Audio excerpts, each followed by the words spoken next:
মহেশতলায় পিডব্লিউডির জমি দখল করে নির্মাণ, সরকারি জমি দখল করে তৈরি হয় দোকান, তৈরি হয় ঘর, ইটভাটার কয়েকশো একর জমি এভাবেই দখল করে বস্তি তৈরি হয়।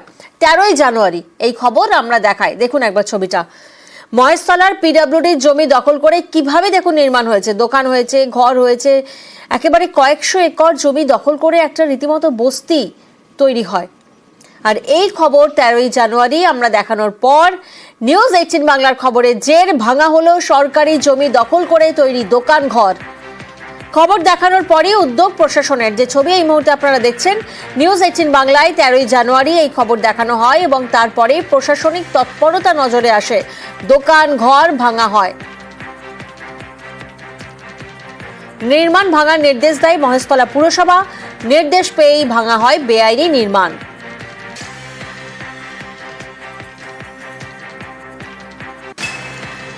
সরকারি জমি দখল করে মহেশতলায় পিডব্লিউডি জমি দখল করে নির্মাণ করা হয় ইটভাটায় কয়েকশো একর জমি দখল করে বস্তি। গত সোমবার মহেশতলার 7 নম্বর ওয়ার্ডে পিডব্লিউডির জমি দখল করে বেআইনি নির্মাণ এবং ইটভাটার জমি দখল করে বস্তি তৈরি হওয়ার খবর আমরা সম্প্রচার করি।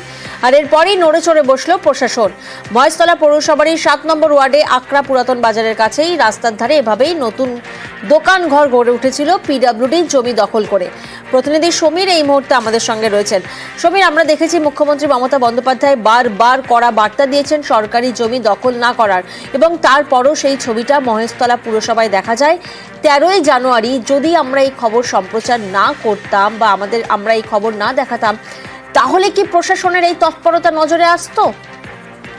দেখো প্রিয়াঙ্কা, এই যেটা বললে মুখ্যমন্ত্রী বলার পরেই তারপরেই নড়ে চড়ে বসছে, কিন্তু তারপরেও দেখা যাচ্ছে মুখ্যমন্ত্রী বলার পরেও প্রচুর ওখানে এখনো পর্যন্ত যে জলা জমি, মানে যে ইট ভাটার জমি এবং পিডব্লিউডির জমি দখল করে এবং জলা জমি ভর্তি করে সেই এখনো বাড়ি চলছে।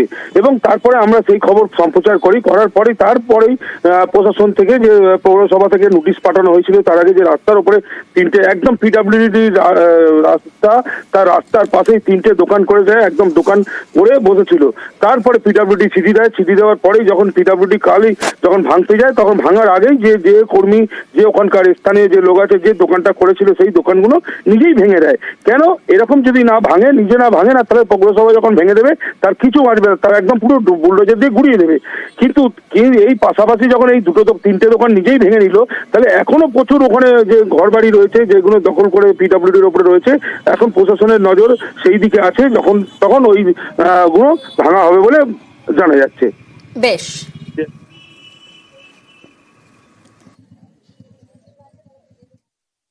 15 তারিখে আমরা ভেঙে দেওয়ার আমার নির্দেশ দিয়েছিলাম, মানে মহেশতলা মিউনিসিপালিটির পক্ষ থেকে। কারণ আমাদের মাননীয় মুখ্যমন্ত্রী পরিষ্কার বলে দিয়েছে যে গভর্নমেন্টের কোনো ল্যান্ডে, সরকারি কোনো জায়গায় সেইখানে বেআইনি দখলদার করা চলবে না বা দখলদারি করা চলবে না। তো এটা বেআইনি একটা নির্মাণ হয়েছিল, আমাদের 15 তারিখে ভাঙার কথা ছিল। তা আমরা দেখলাম যে তার আগেই যারা করেছিলেন তারা নিজেরাই ভেঙে নিয়েছে। এবারে চোখের আড়ালেও কিছু হতে পারে, সেগুলো আমাদের কাছে খবরের বা আপনাদের কাছে কিছু খবর থাকলে আপনারা জানান, আমরা নিশ্চয়ই আমরা সেগুলোকে দেখব। কোথাও খালের বুকে তৈরি হচ্ছে বাড়ি, তো কোথাও আবার খাল বুঝিয়ে বেআইনি নির্মাণ। আর এই নিয়েই নদিয়ার চাপড়া এবং দক্ষিণ 24 পরগনার ভাঙড়ে জোর শোরগোল। দুই জেলায় খাল চুরি, খালের বুকে অবৈধ নির্মাণ।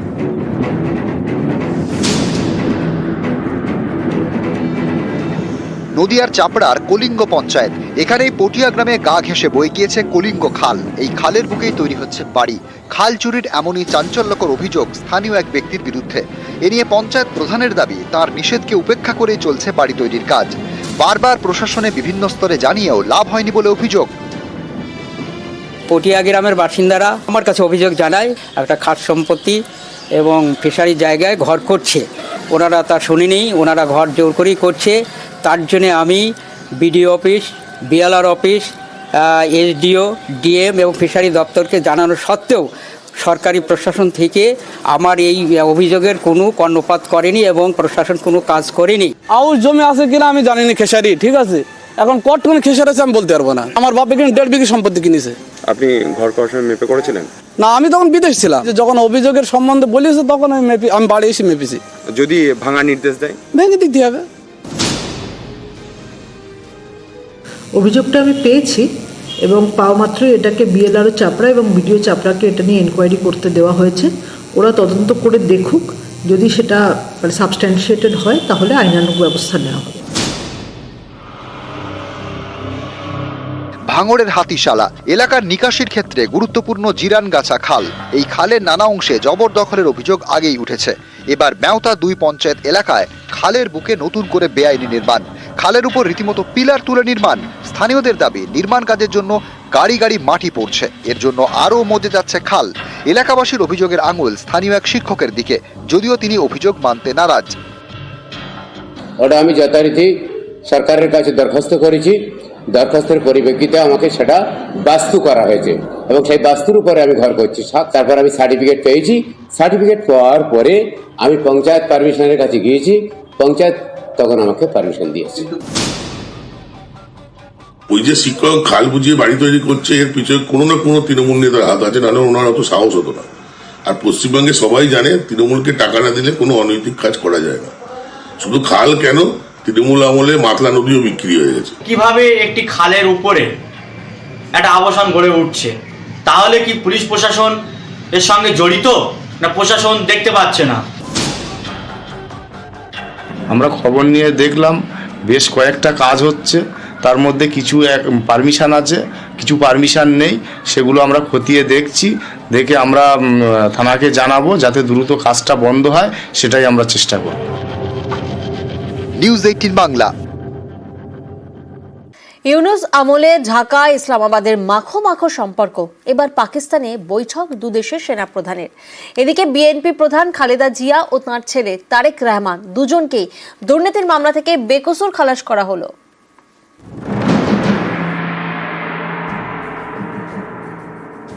যে পাকিস্তানের বিরুদ্ধে মুক্তিযুদ্ধ, সেই পাকিস্তানি এখন বাংলাদেশের পরম প্রিয়। একের পর এক পদক্ষেপ। এবার পাকিস্তান সফরে বাংলাদেশের সেনাপ্রধান। মঙ্গলবার পাকিস্তানের রাওয়ালপিন্ডিতে পাকিস্তানের সেনাপ্রধান আসিম মুনিরের সঙ্গে বৈঠক করেন বাংলাদেশের সেনাপ্রধান কামরুল হাসান। বাংলাদেশের এখন পরম বন্ধু পাকিস্তান। পাকিস্তানিদের জন্য ভিসা প্রক্রিয়া সহজ করছে ঢাকা। শুধু তাই নয়, দুদেশের মধ্যে বাণিজ্য বাড়াতে পাকিস্তান যাতায়াতের জন্য বিমানের সংখ্যাও বাড়াচ্ছে তারা। গত অগাস্ট থেকে বাংলাদেশে অস্থিরতা বেড়েছে, মূল্যবৃদ্ধি আকাশ ছোঁয়া, বিভিন্ন শিল্প ধুঁকছে, চাপে ইউনূস সরকার। এই পরিস্থিতিতে তারা পাকিস্তানের সঙ্গে প্রেম বাড়াচ্ছে আর চীনের কাছে নত জানু হচ্ছে। আগামী 20 জানুয়ারি চীন সফরে যাবেন বাংলাদেশের বিদেশ মন্ত্রকের উপদেষ্টা তৌহিদ হোসেন। 24 জানুয়ারি পর্যন্ত চীনে থাকবেন। এদিকে বাংলাদেশে নানা ইস্যুতে ইউনূস সরকারের উপর চাপ বাড়াচ্ছে বিএনপি। সেই বিএনপির প্রধান খালেদা জিয়া ও তাঁর ছেলে তারেক রহমানকে দুর্নীতি মামলা থেকে বেকসুর খালাস করা হলো। জিয়া অরফানেজ ট্রাস্ট দুর্নীতির মামলা বাতিল হয়ে গেল আপিল কোর্টে। দুর্নীতি মামলায় খালেদাকে বেকসুর খালাস ঘোষণা করা হয়েছে। এই মামলা থেকে খালেদার ছেলে তারেক রহমানকে অব্যাহতি দেওয়া হয়েছে। এর আগে এই মামলায় খালেদাকে 10 বছরের জেলের নির্দেশ দেয় হাইকোর্ট। তারেককেও কারাদণ্ডের নির্দেশ দেওয়া হয়। হাইকোর্টের নির্দেশকে চ্যালেঞ্জ করেন বিএনপি নেত্রী। সেই মামলায় এবার বেকসুর খালাস খালেদা জিয়া ও তার ছেলে। আপিল কোর্টের পর্যবেক্ষণ, খালেদাকে হয়রান করতেই এই মামলা করা হয়েছিল। একদিকে বিএনপির নেত্রী ও তার ছেলের বিরুদ্ধে হওয়া মামলা বাতিল, অন্যদিকে শেখ হাসিনার মেয়ে সাইমা ওয়াজেদ পুতুল সহ 7 হাসিনা ঘনিষ্ঠের বিরুদ্ধে তদন্ত শুরু করলো সে দেশের দুর্নীতি দমন কমিশন। অভিযোগ সংশ্লিষ্ট জনাব তারিক সিদ্দিক, তার স্ত্রী শাহিন সিদ্দিক, মেয়ে বুশরা সিদ্দিক দুর্নীতি, ক্ষমতার অপব্যবহার, সরকারি জমি আত্মসাৎ, মানি লন্ডারিং সহ দেশে বিদেশে নামে বেনামে অবৈধ সম্পদ অর্জনের অভিযোগের প্রেক্ষিতে অনুসন্ধানের সিদ্ধান্ত গৃহীত হয়েছে। সাবেক প্রধানমন্ত্রী শেখ হাসিনা তার মেয়ে সাইমা ওয়াজেদ পুতুলকে দক্ষিণ পূর্ব এশিয়ার আঞ্চলিক পরিচালক হওয়ার যোগ্যতা না থাকা সত্ত্বেও WHO এর আঞ্চলিক পরিচালক বানাতে অভিযোগের প্রাথমিক সত্যতা পাওয়ায় অনুসন্ধানের সিদ্ধান্ত গৃহীত হয়েছে। জুলাই আগস্টের শহীদ কতজন, এই তালিকার কোনো গণতদন্ত কমিশন এখনো এই রাষ্ট্র করে নাই।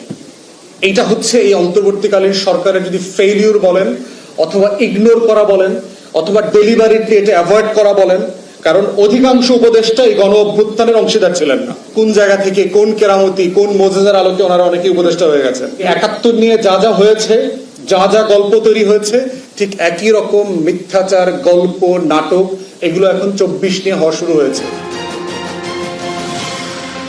নিউজ 18 বাংলা।